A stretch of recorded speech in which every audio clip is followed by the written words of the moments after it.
Como ya me presentó él. Ahora que corro la composición. Ya que si llega, si no te cambio el lugar. Si no, cuando te cambio el lugar.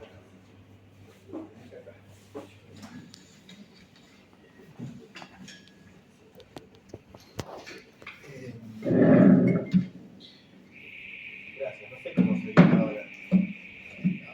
Yo tengo un problema además de que no logro identificarme de todo con mis actos vitales y escriturales. Entonces yo digo, ¿qué? Me pasa eso constantemente. Bueno, voy a cambiar el tema, aunque no voy a cambiar tanto el tema. Voy a leer un trabajo que se sitúa en un lugar muy específico, pero quiero hacer unas anotaciones. Se llama Otras literaturas y ciencias sexogenéricas, un archivo de sentimientos extraños entre la basura, el borramiento y la autohistoria. Porque la autohistoria no va a aparecer tanto, porque tuve que recordar un poco, pero está medio hilada dentro del texto, ¿sí? En 2016, en Orlando, Florida, en Estados Unidos, se produjo lo que hoy se conoce como la masacre de la discoteca gay Pulso, ¿no? En español, donde murieron 49 personas y 53 resultaron heridas. Unos meses después se publica una antología llamada Love is Love, el amor es amor, todas esas cosas que no me gustan. Una compilación de historietas publicadas por dos grandes editoriales, ¿no? En el que muchos personajes de diferentes editoriales estadounidenses y franquicias de historietas de todo tipo rendían tributo a las víctimas de la masacre. La antología se vendió un montón, recaudó más de $165.000 que se donaron a las víctimas y a sobrevivientes, familias, etc.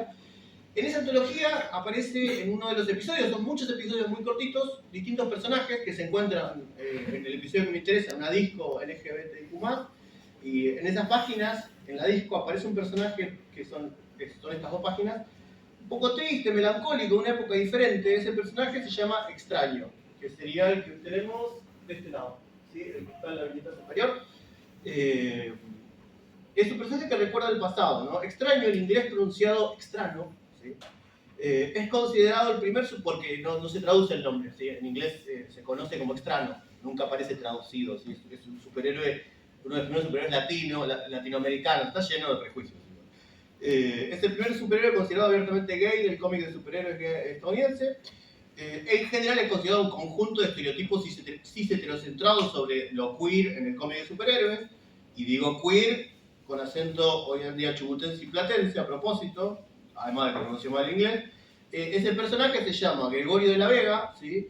Reunía en ese contexto, al menos en muchas de las lecturas que se hacen posteriores, en sus no demasiadas apariciones, muchos clichés complicados en tiempos conservadores, años 80, crisis del SIDA, ¿sí? Fines de los años 80. Estereotipo de loca, queen, no en inglés, era peluquero, era peruano, era poco superheroico, bastante feminizado, sufría mucho, intentaba suicidarse porque nadie lo quiere, la sociedad lo odia, tiene VIH, en una historia que es complicadísima en términos ideológicos de por qué tiene VIH, etc. Acá tenemos algunas imágenes del personaje en esa época.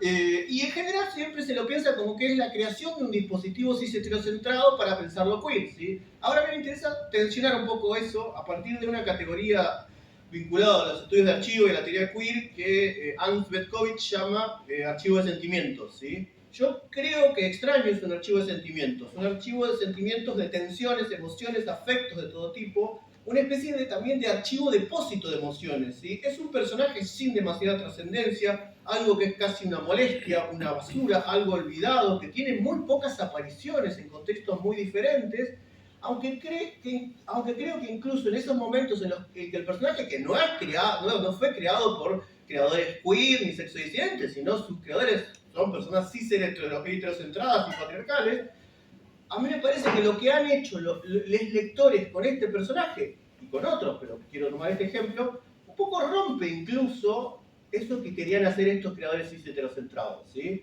Cuando pensamos el debate de las disidencias sexogenéricas en el cómic de superhéroes y las reacciones furiosas que hay en contra de que aparezcan personajes sexodisidentes, sobre todo en los últimos años, bueno, Extraño es como el ejemplo de lo que era horrendo en el pasado, un pasado espantoso, ¿no? Bueno, pero al mismo tiempo se piensa que ese debate es reciente, ¿no?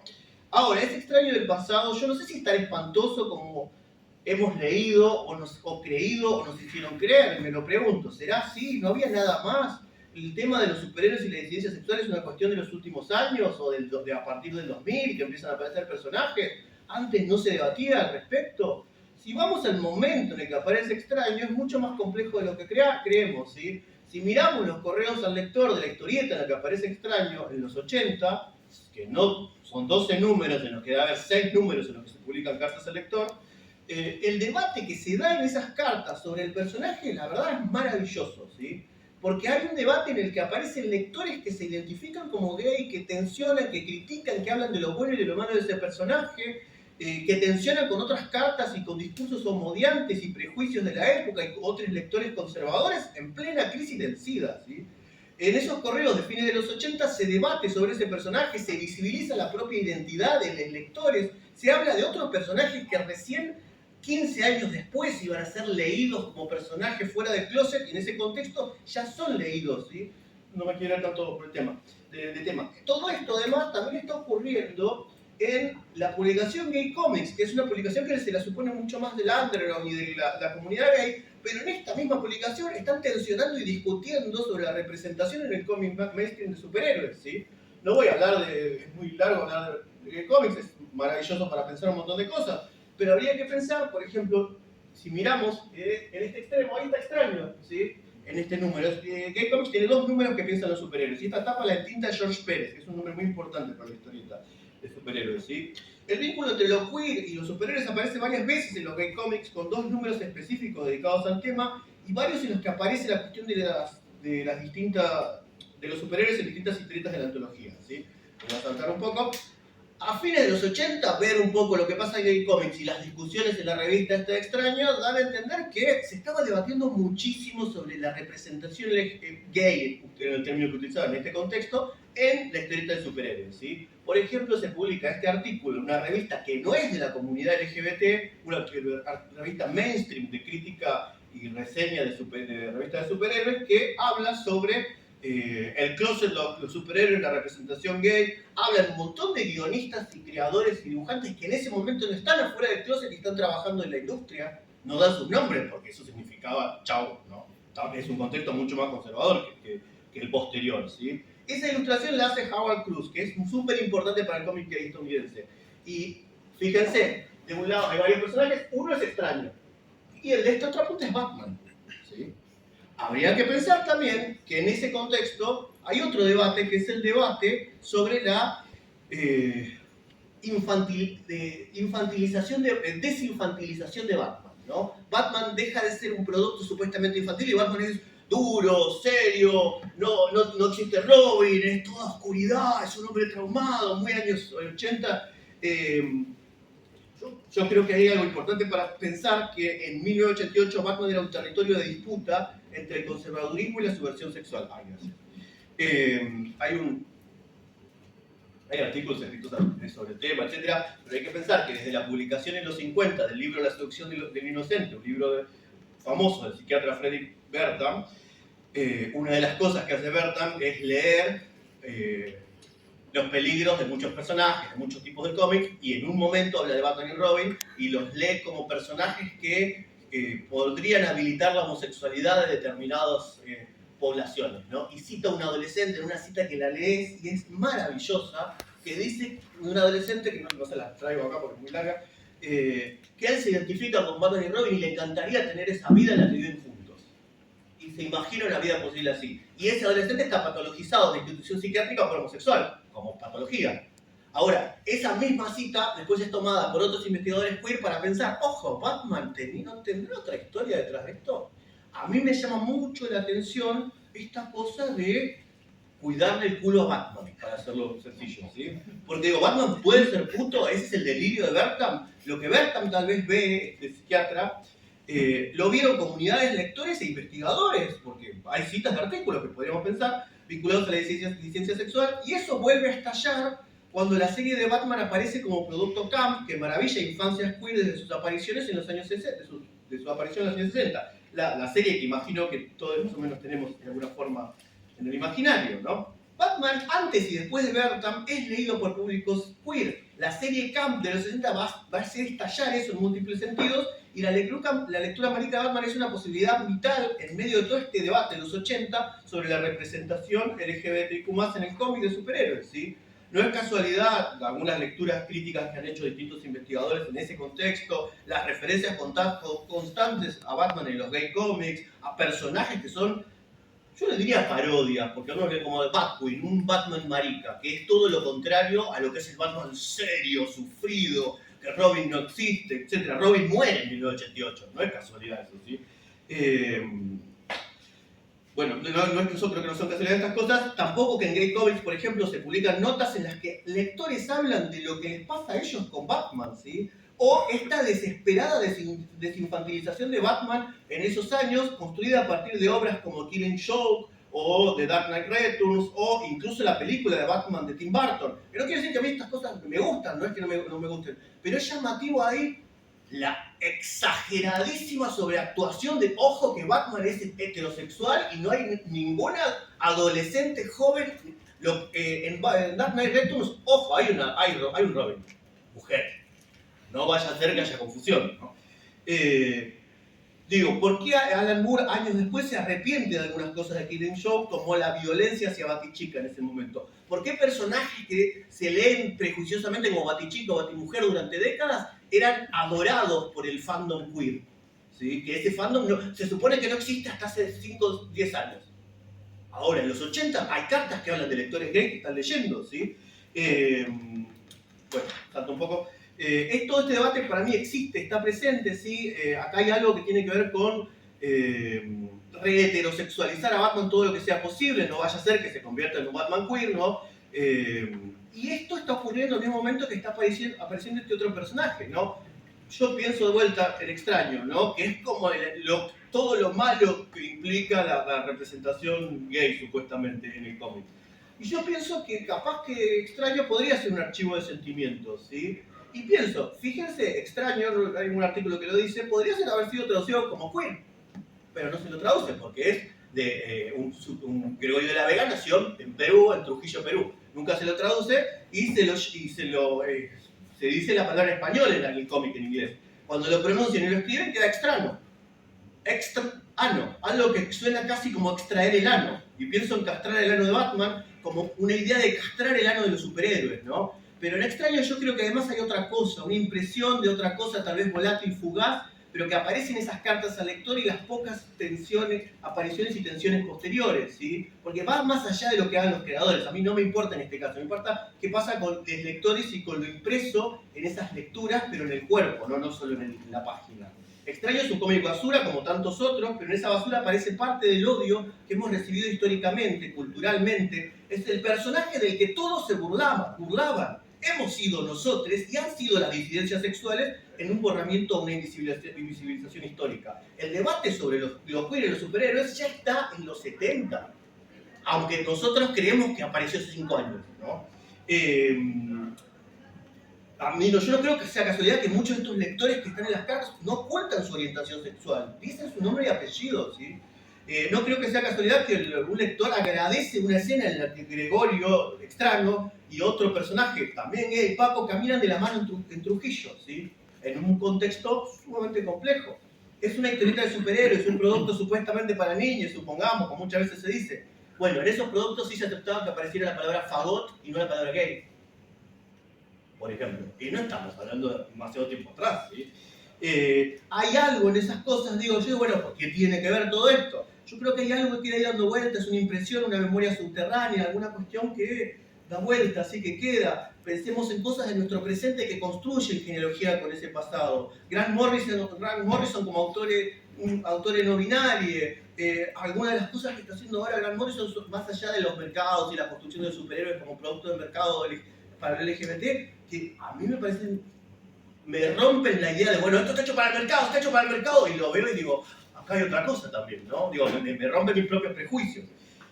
O, no creo que sea casualidad, que lo tengo creo acá, a ver, ¿sí? Esto, de este año, libro de Osvaldo Bossi, Querido Joven Maravilla, hermoso, en el que el sujeto lírico que anuncia es Batman, hablándole a Robin, y está todo ilustrado con fotos de la serie de Batman y Robin, ¿sí? Constantemente aparece Batman ahí dando vueltas. No creo que sea casualidad, lo digo así, la serie de Chucky, si ven la serie de Chucky es un producto muy bueno desde la construcción queer, y la segunda temporada se abre con Halloween y el protagonista queer adolescente vestido de Batman. Tampoco creo que sea casualidad esto. Esto ¿saben de dónde es? Del Somos, la revista del FLH del Frente de Liberación Homosexual de Argentina, del número del 6 de agosto de 1975. Reproducen una historieta en una publicación del movimiento gay estadounidense que se referencia a los superhéroes en los 70. ¿Sí? Extraño fue un superhéroe queer, es un superhéroe queer como lo es Batman, porque Batman hoy lo seguimos leyendo como puto y es parte de nuestra genealogía. Batman es tan nuestro como Extraño, pienso yo. ¿Sí? Ahora, y ya termino. Me interesa pensar a Extraño como un archivo de sentimientos que nos queda en el cuerpo subjetivo y colectivo, la impresión de algo que ya no está, la huella de algo, de vidas que no vivieron, de cosas que no fueron, pero quedan ahí dando vueltas en una especie de archivo corporal que no es simplemente un repositorio o una acumulación, ¿sí?, de sentimientos, afectos, sensaciones. Es un archivo de lo no vivido, pero que queda como impresión. Los archivos del odio dejan huellas e impresiones corporales, pero también dejan corpus y restos de vidas exodisidentes que no fueron vividas o fueron borradas. La historieta de los nuevos guardianes, la historieta que publica, en la que se publica la historia de Extraño, esta que yo tengo acá. ¿Por qué la tengo acá? Porque se publica en la misma época por Editorial 5 de España y luego distribuida de forma caótica en Argentina en pleno neoliberalismo y llega, por ejemplo, a la Patagonia, a Chubut, y yo esta historieta la leí, y si miramos un número del correo lector, hay un lector que escribe haciendo todo un gran chiste, poniéndose en el lugar del villano neonazi del cómic, y entre otras cosas dice que se va a vengar del mariquita ese. Ejerce violencia, digo, y la violencia está totalmente naturalizada, es un detalle, ni siquiera les importa el personaje, ¿sí? En referencia a Extraño, ¿no? El mariquita ese de que se vengaron después va a ser borrado, porque el cómic tensionó tanto que no existió más después de todo esto, ¿sí? Ahora, es un borramiento que queda como impresión, como huella, sigue latiendo en los restos que nos quedan. Yo leí esa historieta, ¿sí? Y miren, con esto quiero cerrar con dos cositas. Estos son las cartas al lector. En el número 7 de febrero de 1989 se publica una carta de un tal Bill Hogg, que es la que está publicada por acá. La que empieza al final de esta página y sigue en la siguiente. Les leo una parte nada más. Ya termino. Queridos amigos, como lector de cómics gay que ha practicado su afición durante casi 30 años, me complace como un cerdo en el barro ver el repentino aumento de personajes homosexuales que han aparecido últimamente en sus diversos títulos. Aunque extraño, al principio era un personaje estereotipo, no me gustaba, después lo empecé a encontrar la vuelta y me termina gustando. Y dice, que él es, digamos, primero se identifica como gay, y dice, en la noche de Halloween de 1986 recibí la terrible noticia de que el virus del VIH se había precipitado en mi torrente sanguíneo. Recientemente mi sistema inmunológico colapsó bajo el nivel del mar. Mi primera reacción a la historia sobre el SIDA del cómic fue indignación, ¿sí? Pero después se entiende que hay otras cosas y empieza a hablar como de él y habla de que no hay por qué darse por vencido, que él con VIH y ya teniendo SIDA también aclara, ¿sí?, teniendo los síntomas de la enfermedad, él está viviendo, trabaja, construye. Esa carta ahí es maravillosa, es un documento hermoso. Yo dije, ahí empecé a flashear, y esto me pasó hace unos días. Dije, ¿y si Bill Hogg, apellido, nombre común, quién será? Bueno, me puse a googlear, como hacemos, como investigamos a veces, ¿no? Y resulta que en un sitio de poesía y academia, un tal Tyrone hablaba de un amigo suyo que se llamaba Bill Hogg también y había vivido en Detroit. La carta tiene la firma, de dirección y firma además de nombre. ¿Sí? Y dice en qué trabajaba. Y en esa carta dice, bueno, que había tenido un amigo que había muerto de SIDA en el 91, la carta es del 88-89, habla un poco de eso y dice un par de cosas y yo pensé, pero no dice el apellido, ¿no? ¿Quién es este Tyrone? Crucé datos del sitio, intenté hacer así cruzamiento de cosas y llegué a que había un tal Tyrone que podría ser el que hizo ese comentario, que era un Tyrone Williams, un poeta y docente de una universidad en Cincinnati. Encontré el mail, le escribí, intercambiamos un par de mails y me confirmó que era él, que era su amigo. Le mando la carta y me dice, sí, además vivió en esa zona, en tal lado, sí, murió de SIDA, sí, escribió así, reconozco la escritura de él en esa carta, ¿no? Y me dice, y él en el comentario decía, yo quería escribir un ensayo sobre nuestra amistad y todo eso, y dice, nunca lo llegué a escribir, pero escribió otra cosa, un ensayo poético, si querés te lo mando, le dice, intercambiándome. Y yo dije, sí, no quiero, ¿qué onda? Y escribió un ensayo que se llama en búsqueda de la música, pero encontrando solo ruido, Y ese ensayo es un trabajo poético con los poemas de Bill Hawkes. Bill Hawkes no llegó a ser poeta, pero escribía poesía. Él tenía algunos de esos poemas, hizo toda una reelaboración que, la verdad, es maravillosa. Una parte nada más les leo. Dice, Bill Hawkes murió en el verano del 1991. Más tarde me di cuenta de que estaba bajando de un avión cuando falleció. En su funeral, algunos de sus amigos y yo prometimos mantenernos en contacto para celebrar su memoria, con la excepción de mi viejo amigo King Hampton, etc. Lo que queda, sus restos después de la cremación, cuentos, sus poemas, algunas cartas metidas en un archivador de metal y los recuerdos que se desvanecen de quienes lo conocieron. Y después intercala poemas de Bill Hawkes. ¿Sí? Es esto, es hermoso esto. Digo, no está publicado. Tyrone Williams no es que sea un poeta importante, es un señor en Cincinnati, da clases y escribe poemas. ¿Sí? Una vida perdida, un poeta que casi no fue, que no queda más que la impresión afectiva en un amigo y una carta que a mí me parece bellísima, en un cómic basura supuestamente infame para los superhéroes, una carta en la que valora y critica a este extraño, que habla de su identidad, su vida, una carta que es archivo, testimonio, entra en diálogo con todas esas impresiones que dejó, como lo que retoma Tyrone Williams.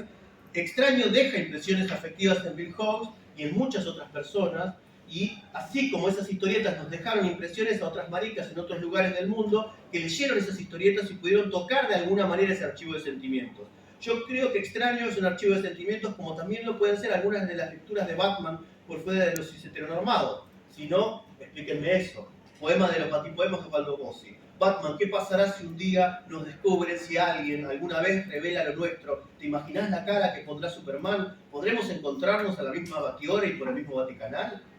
Y me pregunto, ¿qué significa eso antes de terminar ya?